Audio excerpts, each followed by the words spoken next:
Hello friends, मैं Pankaj Kumar, founder of Patna share trading academy. आज आप लोगों को डिफेंस सेक्टर की कंपनी HAL का कंप्लीट स्टॉक एनालिसिस करेंगे।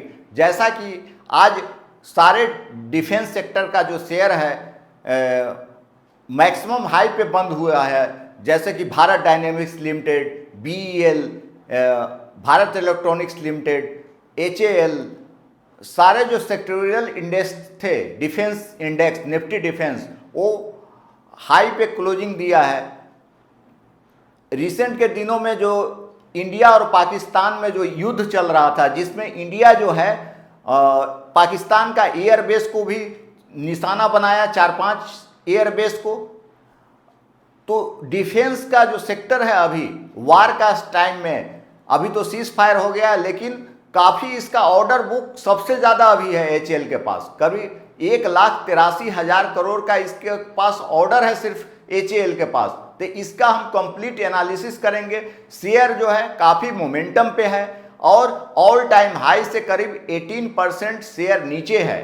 तो आइए हम HAL का कंप्लीट स्टॉक एनालिसिस करते हैं। सबसे पहले हम कंपनी के बारे में समझेंगे, कंपनी क्या क्या प्रोडक्ट बनाती है। क्योंकि जब हम इन्वेस्ट कर रहे हैं पैसा, तो हम इसका कंपनी का ब्रीफ अच्छा नॉलेज होना चाहिए। ट्रेड के लिए हम ये चार्ट का भी एनालिसिस करेंगे। यहाँ पे हम इंट्राडे ट्रेड के लिए डे टाइम फ्रेम का चार्ट देखेंगे और इन्वेस्टमेंट के लिए आपका डे, वीक, मंथ सारे का हम यूज करने जा रहे हैं। और ऑप्शन ट्रेड के लिए हम डाटा एनालिसिस भी करेंगे, जिसमें ओपन OI, PCR वैल्यू सारा हम देखेंगे। आइए हम देखते हैं हिंदुस्तान एरोनॉटिक्स लिमिटेड, ये आपकी, इसका हम कंप्लीट स्टॉक एनालिसिस करते हैं। सबसे पहले हम इस कंपनी के बारे में समझते हैं, इसका हिस्ट्री वगैरह देखेंगे थोड़ा। उसके बाद हम कंपनी का क्या क्या प्रोडक्ट बनाती है सब देखेंगे। तो इसका हम सबसे पहले टेक्निकल फंडामेंटल एनालिसिस करेंगे। सबसे पहले हम इसका फंडामेंटल एनालिसिस करेंगे, टेक्निकल एनालिसिस करेंगे, आपका इंट्राडे ट्रेड के लिए करेंगे, स्विंग ट्रेड के लिए, ऑप्शन ट्रेड के लिए और इन्वेस्टमेंट का। तो सबसे पहले आइए हम इसका इन्वेस्टमेंट के लिए या फंडामेंटल एनालिसिस करते हैं। सबसे पहले कंपनी के बारे में समझते हैं हम। तो हिंदुस्तान एरोनॉटिक्स लिमिटेड जो कंपनी है, हिंदुस्तान एरोनॉटिक्स कंपनी जो है, Hindustan aeronautics limited company HAL is Indian public sector company. ये PSU सेक्टर की कंपनी है, गवर्नमेंट कंपनी है, जो कि डिफेंस मंत्रालय के अंतर्गत आती है और भारत सरकार इसका स्वामित्व है, मालिक है। ये जो है एरो स्पेस कंपनी सबसे पुरानी, HAL जो है सबसे पुरानी, oldest and largest arrow space company है इन द वर्ल्ड में सबसे पुरानी कंपनी है। इसका जो सेकेंड वर्ल्ड वार के समय भी कुछ जो है इसका देखिएगा, इसका प्रोडक्ट यूज हुआ है, HAL कंपनी के द्वारा बनाया हुआ प्रोडक्ट यूज किया गया है। काफ़ी पुरानी कंपनी है। इसका जो 1940 से ही ये कंपनी है। ये जो कंपनी जो बनाए हुए हैं Walchand Hirachand in association with जो किंगडम थे मैसूर का, कृष्णा राजा, किंगडम ऑफ मैसूर, ये किंगडम ऑफ मैसूर के द्वारा एसोसिएशन विथ ऑफ मैसूर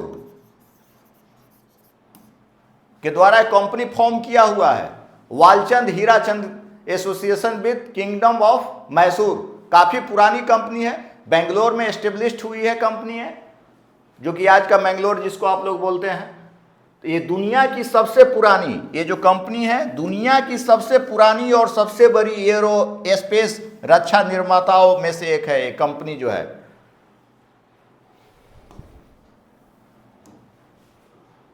देखिए इसका जो मेन जो प्रोडक्ट्स है, जैसा कि आप लोग जानते भी हैं, एयरक्राफ्ट वगैरह कंपनी बनाती है।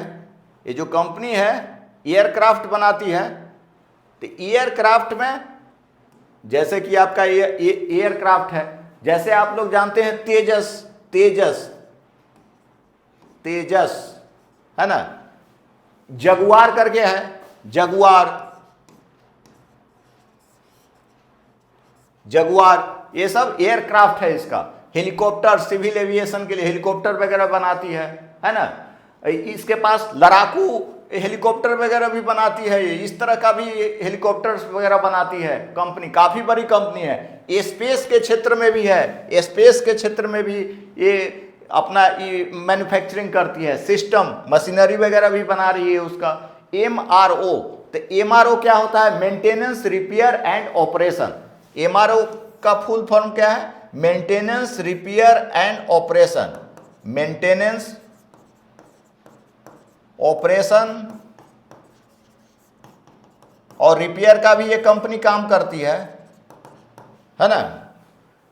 तो ये काफ़ी एरियाज में इसका काम है, जैसे प्रोडक्ट्स में aircraft, civil aviation, helicopters, space systems, MRO, ये सारा चीज़ है।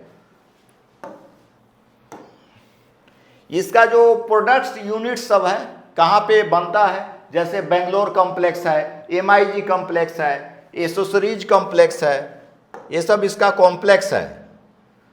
हेलीकॉप्टर कॉम्प्लेक्स है, ये सब है ना। बेंगलोर कॉम्प्लेक्स हो गया, एसोसरीज कॉम्प्लेक्स हो गया, MIG कॉम्प्लेक्स है, हेलीकॉप्टर कॉम्प्लेक्स है, ये सब। अब आइए, इसका जो ऑर्डर वैल्यू है करीब 1 लाख, अभी तो बढ़ गया है, 1,83,000 करोड़ के करीब है अभी इसका ऑर्डर वैल्यू। इसका अभी बढ़ गया हुआ है ऑर्डर वैल्यू, ये करीब हो गया है आपका 1,83,000 करोड़ के करीब इसका ऑर्डर वैल्यू है। समझ सकते हैं कितना इसके पास ऑर्डर वैल्यू है। सबसे बड़ा ऑर्डर इसके के पास है ऑर्डर वैल्यू, जितने डिफेंस कंपनी है सबसे ज़्यादा। अब फुलफिल करेगा नहीं करेगा अलग बात है, लेकिन इसका मार्केट कैपिटल ही 3 लाख करोड़ का है, जबकि इसका ऑर्डर वैल्यू आपका 1,83,000 करोड़ है। समझ रहे हैं कितनी बड़ी ऑर्डर वैल्यू है।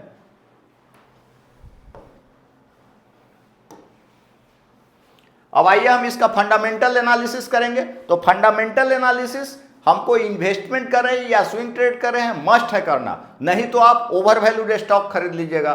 तो ओवर वैल्यूड स्टॉक खरीदने से होगा क्या, जब मार्केट गिरता है तो सबसे ज़्यादा ओवर वैल्यूड स्टॉक गिरेगा। तो हमको कभी भी खरीदना रहता है तो हम कोशिश करते हैं अंडर वैल्यूड स्टॉक खरीदे, जो अच्छी कंपनी है, जिसमें मोमेंटम आ सकता है, ब्रेकआउट किया हुआ है, उस तरह का स्टॉक खरीदेंगे तो ज़्यादा फायदा होगा।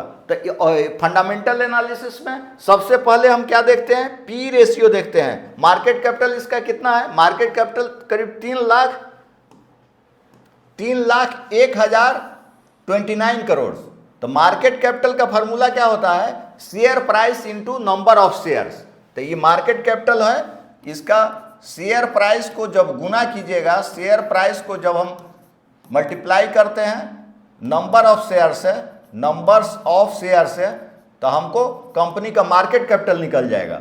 तो अगर शेयर प्राइस बढ़ेगा या गिरेगा तो मार्केट कैपिटल कंपनी का बढ़ जाएगा। तो अभी इसका मार्केट कैपिटल जो है 3,01,029 करोड़ के, ये बड़ी कंपनी है। इसका निफ्टी 50 में रैंक कितना है? 23 नंबर पे कंपनी है। अब इसका पी रेशियो देखते हैं। तो पी रेशियो यहाँ पे कितना है? पी रेशियो इसका 34.62 का है पी रेशियो। तो पी रेशियो क्या होता है? शेयर प्राइस को डिवाइड करेंगे अर्निंग पर शेयर से, ये आपका पी रेशियो होता है।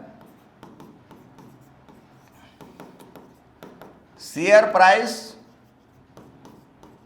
Divided by EPS, earning per share, तो हमको ये निकल जाता है पी रेशियो। तो अगर किसी कंपनी का अर्निंग पर शेयर निगेटिव में अगर मान लीजिए कि कम है और शेयर प्राइस क्या है? ज़्यादा है, तो ये पी रेशियो ज़्यादा हो जाएगा। तो इसका मतलब क्या है? अगर पी रेशियो बहुत ज़्यादा है तो स्टॉक ओवर वैल्यूड है। तो हम लेंगे तो बहुत सोच करके लेंगे कि क्यों ज़्यादा है, तभी बाई करेंगे, नहीं तो बाई नहीं करेंगे। तो पी रेशियो अगर कम है तो अच्छा रहता है, बिलो रहेगा तो अच्छा है। अंडर वैल्यूड स्टॉक सस्ता हमको मिल रहा है। तो सेक्टर का यहाँ पर कितना है? सेक्टर पर का है 3.28 है, और जबकि इसका खुद का पी रेशियो 34.62 है, तो इसका कम है। तो ये क्या है? सही है। और जहाँ तक पीवी रेशियो का बात है, तो पीवी रेशियो यहाँ पर देखिए 10.033% है, 10.33 है, और जबकि सेक्टर का पीवी इसका वो 6.13 है। तो पीवी रेशियो जितना ज़्यादा होगा उतना बढ़िया कंपनी है, उतना फाइनेंशियली स्ट्रॉन्ग है कंपनी, पीवी रेशियो। तो तो यहाँ पे सेक्टर पीबी से ज़्यादा है, 10.33 है। डेट मीन्स ये कंपनी अच्छी है, इसके पास एसेट्स जो है ज़्यादा है और लायबिलिटीज कम है इसके पास, तब फाइनेंशियली कंपनी स्ट्रांग है। डिविडेंड तो खैर ये सेक्टर का इसका 0.767 है, इसका खुद का 0.78 है, तो डिविडेंड यहाँ कोई मैटर नहीं है, चूंकि ये डिफेंस सेक्टर की कंपनी ऐसे भी कम ही डिविडेंड देती है, चूंकि सेक्टर का कम है तो सेक्टर से नीचे ज़्यादा ही डिविडेंड है। नेट इनकम की बात करें तो नेट इनकम कंपनी का 7,621.05 करोड़ का है, 7,000 से एबव है। अर्निंग पर शेयर भी कंपनी का 113.96 है, जो कि बहुत अच्छा है। तो अर्निंग पर शेयर भी अच्छा है और आपका नेट इनकम भी वगैरह भी सही है। तो फंडामेंटल एनालिसिस क्या है इसका, सही है। आप फंडामेंटल एनालिसिस के हिसाब से कंपनी को बाई कर सकते हैं, बहुत अच्छा है ना।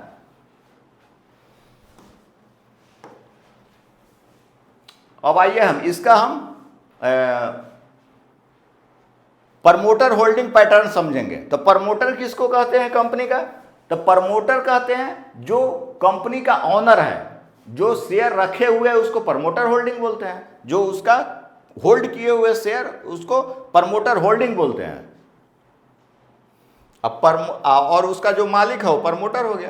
तो यहां देखिए प्रमोटर, यहां पर भारत सरकार इसका मालिक है, स्वामित्व किए हुए है। तो 71.64% के करीब इंडियन गवर्नमेंट के पास शेयर है, जो बहुत अच्छा है। म्यूचुअल फंड का होल्डिंग कितना है, 4.31%, जो कि बहुत अच्छा है, 4.31%।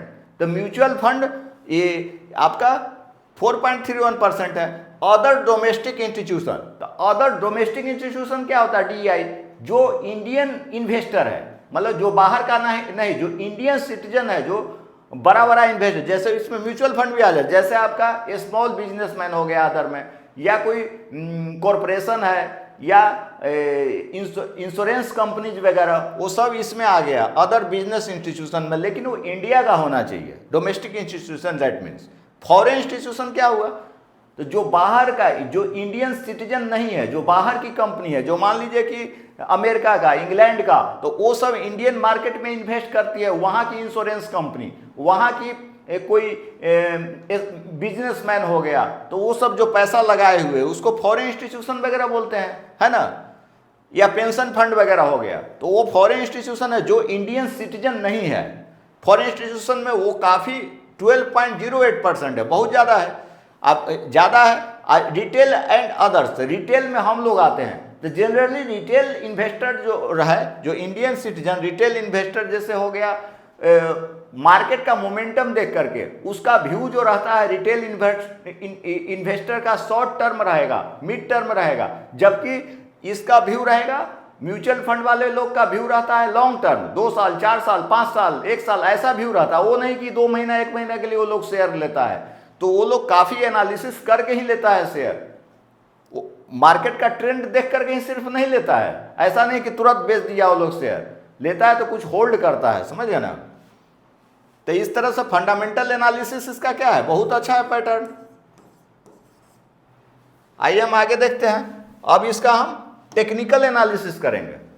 तो टेक्निकल एनालिसिस हम लोग क्यों करते हैं, क्योंकि हम मार्केट का ट्रेंड भी हमको देखना है। जैसे हमको मान लीजिए शॉर्ट टर्म के लिए स्टॉक खरीदना है, तो हमको तो मस्ट हो जाएगा, क्योंकि ट्रेड में क्या होता है, हम शॉर्ट टर्म के लिए करते हैं, प्रॉफिट का माइंड सेट रहता है, रिस्क ज़्यादा हो जाता है, तो जितना वोलेटिलिटी होगा उतना ज़्यादा फायदा होगा हमको। तो हमको क्या करना है, इसके लिए चार्ट देखते हैं। तो चार्ट हम कैंडल स्टिक चार्ट देखेंगे। कैंडल स्टिक चार्ट में हम लोग डे टाइम फ्रेम में देखेंगे, मंथ में देखेंगे, वीक में देखेंगे, है ना। तो हम इंट्राडे ट्रेड के लिए भी इसका लेवल बता रहे हैं, और आपको इन्वेस्टमेंट के लिए भी लेवल बताएंगे, या स्विंग ट्रेड के लिए भी लेवल बता रहे हैं, और इसका ऑप्शन चेन एनालिसिस भी बताएंगे। तो आइए हम देखते हैं इसका डे टाइम फ्रेम में चार्ट पहले देखते हैं। तो ये डे टाइम फ्रेम में चार्ट ओपन किया हुआ है यहाँ पे।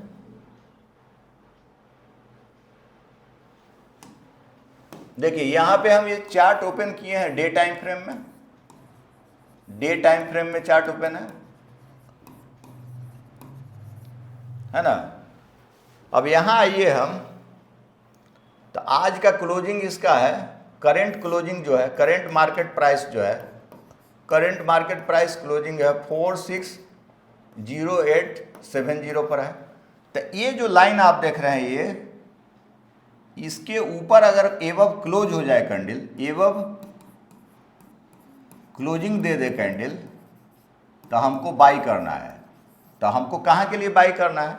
तो टारगेट आपका पहला टारगेट होगा, ये टारगेट 4676 का, ये दूसरा टारगेट है 464928, ये तीसरा टारगेट, ये आपका ऑल टाइम हाई है। ये जो प्राइस आप लोग देख रहे हैं लाइन, ऑल टाइम हाई है, ऑल टाइम हाई। तो ऑल टाइम हाई कितना इसका है?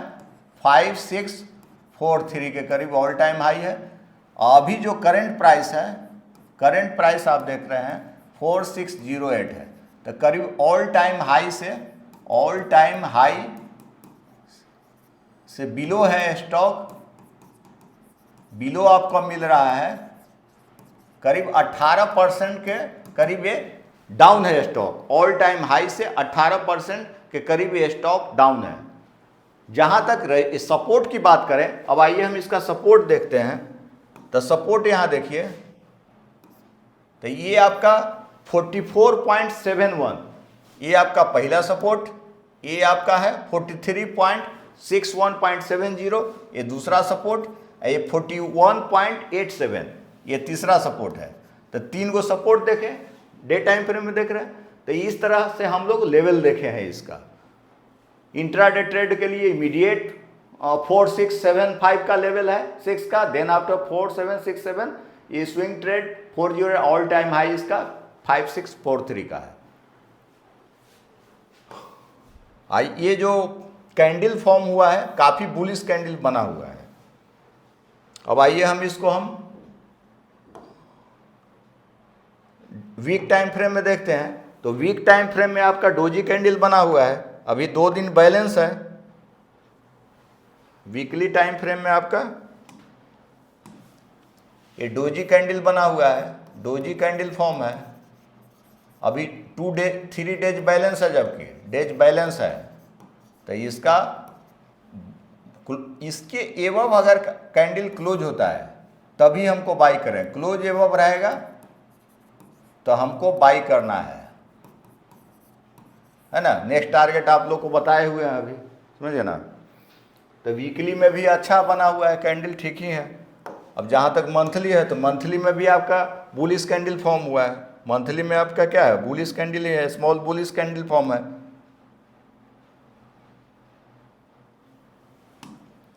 मंथली में आपका अभी तो मंथ बाकी है, स्मॉल बुलिश कैंडल अभी है।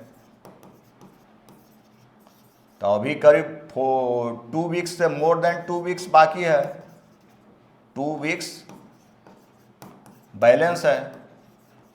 तब नहीं कैंडल बनेगा तो पता चलेगा। अभी भी बढ़िया कैंडल फॉर्म है। अब आइए हम इंडिकेटर लगा के देखते हैं। तो यहाँ पर हम सुपर ट्रेंड इंडिकेटर का यूज किए हुए हैं। तो सुपर ट्रेंड इंडिकेटर का यूज किए हैं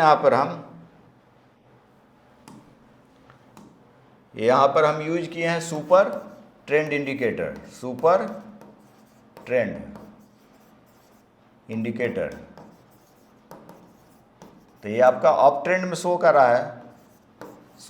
है, अप ट्रेंड में इसका है। ये डे टाइम फ्रेम का यूज किया है, डे टाइम फ्रेम यूज किया हुआ, डे टाइम फ्रेम है। तो हमको ये बाई ही बोल रहा है, तो यहाँ बाई ही बोल रहे हैं। अब जैसे हम बोलिंजर बैंड यहाँ लगाए हैं, तो बोलिंजर बैंड की क्या है? ये भी अपर बैंड एरिया में ही है। तो बोलिंजर बैंड में भी जब हम देख रहे हैं,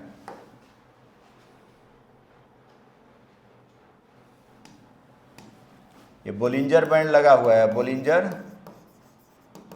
बैंड, ये भी आपका कैंडल्स वगैरह जो है अपर बैंड में ही है, अपर बैंड एरिया में है। अपर बैंड एरिया में ही कैंडल्स वगैरह है। ये बिग बुलिश कैंडल है, मीडियम साइज का कैंडल है, बुलिश कैंडल है। ये सारा देख रहे हैं अपर बैंड में ही, यहीं से देख रहे हैं, यहीं से आपका अपर बैंड में ही है, यहाँ से ही पूरा नीचे तो है ही नहीं, अपर बैंड एरिया में ही है, यहीं से देख रहा है। अब आइए हम इसका ऑप्शन चेन एनालिसिस करेंगे। तो ऑप्शन चेन एनालिसिस हम लोग ऑप्शन ट्रेड के लिए करते हैं जनरली। तो इसमें हम कॉल वाई पुट वाई दोनों का डाटा देखेंगे। तो आइए हम देखते हैं।